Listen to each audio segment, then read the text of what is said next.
Anda masih digelar perkara bersama saya, Vidi Batlolone. Saudara Majelis Hakim mempertanyakan pengalaman Ferdy Sambo sebagai penyidik di kepolisian terkait penanganan korban pemerkosaan yang diduga menimpa istrinya. Tidak adanya laporan visum mengherankan Majelis Hakim. Berikut ulasannya.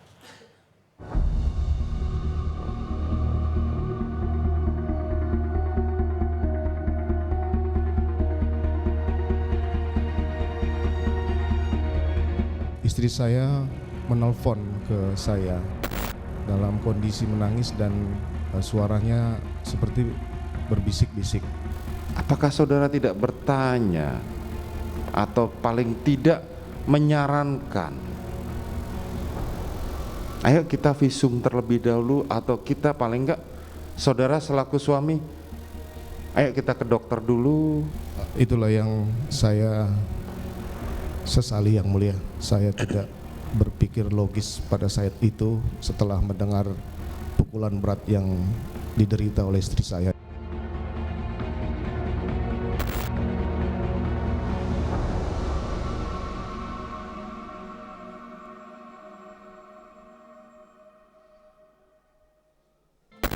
Sidang kini sudah memasuki tahap pemeriksaan terdakwa, yang artinya dalam beberapa tahap lagi akan menuju tahap vonis atau dijatuhkannya hukuman.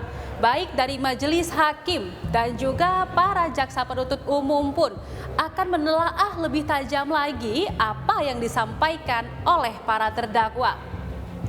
Pada pekan kemarin, Ferdy Sambo telah melakukan pemeriksaan sebagai terdakwa. Berbagai pertanyaan tajam pun dilesatkan oleh majelis hakim. Dalam kehadirannya di muka sidang, Ferdy Sambo mengakui melakukan pembunuhan kepada Brigadir Yosua akibat faktor emosi. Namun hal tersebut tidak serta-merta ditelan hakim. Bahkan hakim semakin mempertajam pertanyaan. Di antaranya ketika istri Sambo, Putri Chandrawati, mengatakan bahwa dirinya mendapatkan pelecehan oleh Yosua, bahkan fatal menurut Sambo. Hakim pun mempertanyakan, lantas mengapa Ferdy Sambo tidak melakukan visum terlebih dahulu setelah mendengar informasi dari istrinya tersebut. Ketua Majelis Hakim juga sempat mengaitkan pengalaman Sambo sebagai reserse kriminal umum yang sudah mumpuni dan sangat bertolak dengan apa yang sudah dilakukannya. Dalam jejak karir saudara sebagai polisi, beberapa kali menduduki jabatan di Reskrim. Bahkan pernah menjadi Direkrimum ya di Polda Metro Jaya. Di Polda Metro Jaya wakil direktur, ya. Wakil direktur. Artinya pengalaman saudara sebagai anggota reserse kriminal umum sudah mumpuni. Betul ya? Betul, yang mulia. Saat saudara mendapatkan laporan atau cerita dari istri saudara tentang tadi sampaikan bahwa ada pelecehan seksual, bahkan lebih daripada yang pelecehan seksual itu sendiri, apakah saudara tidak bertanya atau paling tidak menyarankan, ayo kita visum terlebih dahulu, atau kita paling enggak saudara selaku suami, ayo kita ke dokter dulu untuk memeriksa, barangkali nanti ada sangkutannya, ada mohon maaf PMS atau yang lain-lain. Kenapa saudara tidak lakukan itu dulu? Itulah yang saya sesali, yang mulia. Saya tidak berpikir logis pada saat itu setelah mendengar pukulan berat yang diderita oleh istri saya, yang mulia. Saya minta maaf karena ini harus menjadi panjang seperti ini, yang mulia. Tidak hanya itu, jaksa penuntut umum juga menyecar Ferdy Sambo terkait mengapa dirinya membiarkan sosok yang dikatakan oleh istrinya melakukan pelecehan, bahkan lebih fatal, ikut serta berangkat menuju ke Jakarta dari Magelang, yang artinya kedua dari mereka juga akan bertemu kembali dan bahkan isolasi mandiri bersama pasca melakukan perjalanan jarak jauh. Padahal korban pelecehan selayaknya merasa trauma dan untuk bertemu dengan orang yang telah melakukan pelecehan pada dirinya.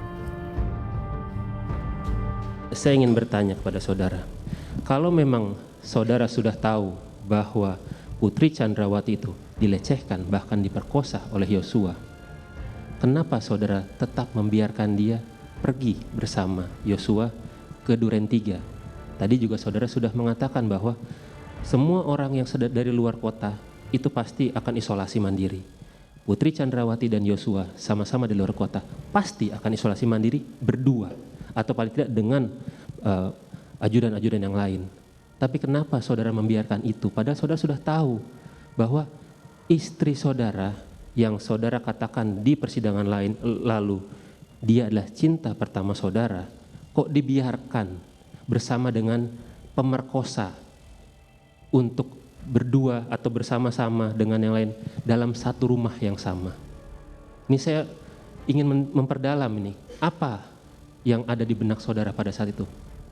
Saya sudah sampaikan bahwa setelah mendengar penjelasan istri saya itu, saya tidak bisa berpikir yang jernih waktu itu.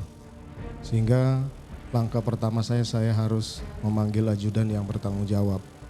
Kemudian terkait dengan dia pergi, kemudian berangkat isolasi dengan Yosua kembali, itu saya tidak tahu. Saya sudah jelaskan bahwa kegiatan-kegiatan seperti itu sudah biasa mereka lakukan. Dan juga istri saya tidak mau ini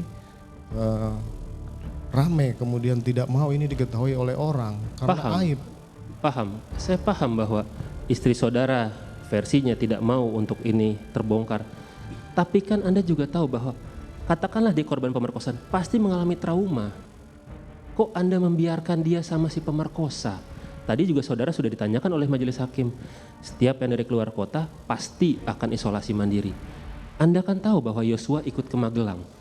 Anda juga tahu bahwa Putri Chandrawati di Magelang. Anda tahu bahwa mereka bersama kembali ke Jakarta.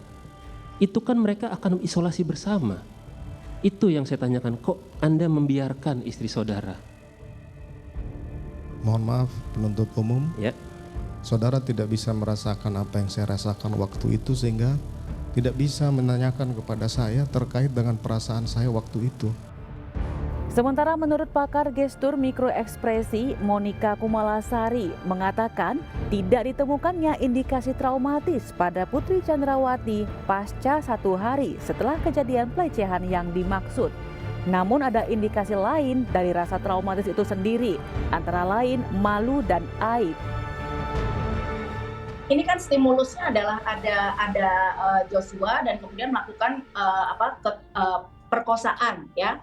Kemudian ini yang merupakan trigger ini atau stimulus ya masuk ke dalam otak kita dan kemudian kita mempunyai sistem yang dia bisa melihat di database kita kalau ini bertentangan dengan value kita ya, maka dia akan menolak dan menjadi sesuatu yang traumatik. Bila stimulus datang lagi dia akan memunculkan rasa traumatik yang sama. Tetapi baru berselang 1 hari ternyata sudah tidak traumatik, bisa memilih. Ya.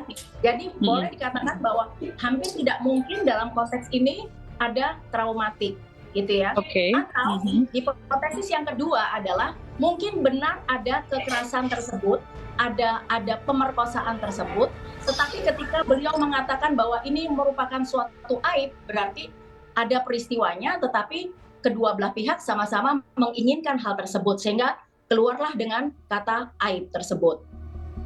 Selain itu, majelis hakim juga mengulik Ferdi Sambo terkait keberadaan anak buah dan asisten rumah tangga yang semula hanya ditugaskan di Magelang, yakni Ricky Rizal dan Kuat Maruf. Namun mereka turut serta mengantarkan Putri Chandrawati menuju kembali ke Jakarta yang bertentangan dengan standar prosedur dan protokol. Majelis hakim bertanya, siapa kemudian yang memberi instruksi? Apakah Ferdi Sambo terlibat di dalam instruksi tersebut? Tadi saudara mengatakan sudah ada protokolnya dan bagaimana harus mereka melaksanakan tugasnya sehari-hari, berkoordinasi dengan para ajudan sebagaimana.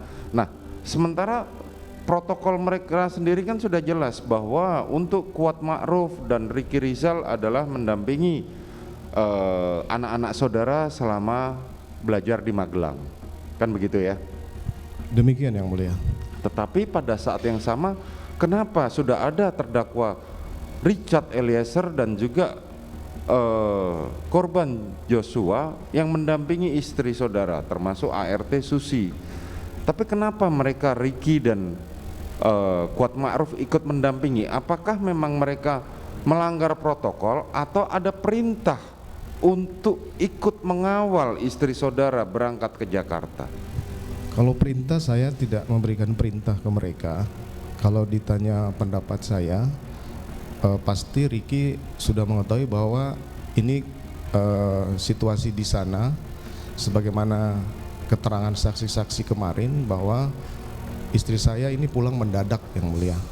Ada peristiwa di sana, itu kemungkinan, tapi saya kemungkinan, kan tidak bisa karena menyampaikan. kemarin dalam keterangannya terdakwa Ricky Rizal menyampaikan bahwa dia mendapatkan perintah oleh istri saudara untuk ikut berangkat, kemudian dia menghubungi Kuat Ma'ruf untuk ikut mendampingi dan membawa mobil istri saudara. Nah, makanya pertanyaan saya, apakah saudara mengetahui hal ini? Saya tidak mengetahui. Saudara tidak mengetahui. Mulai dari pelecehan kepada Putri Chandrawati yang diyakini oleh Ferdi Sambo hingga ART dan juga para ajudan yang seharusnya bertugas di Magelang menuju ke Jakarta pun namanya turut terseret dalam kasus pembunuhan Brigadir Yosua Huta Barat. Tentunya ini masih menyisakan kejanggalan dan juga misteri bagi publik. Waktu masih akan tetap terus berjalan dan persidangan pun masih akan tetap terus digelar. Pada pekan ini rencananya sidang tuntutan jaksa penuntut umum kepada Ferdi Sambo pun akan segera dilaksanakan. Publik masih tetap menanti apa kemudian tabir di balik misteri kematian Brigadir Yosua Huta Barat sampai nantinya majelis hakim akan mengetuk palu terkait dari vonis kepada para terdakwa.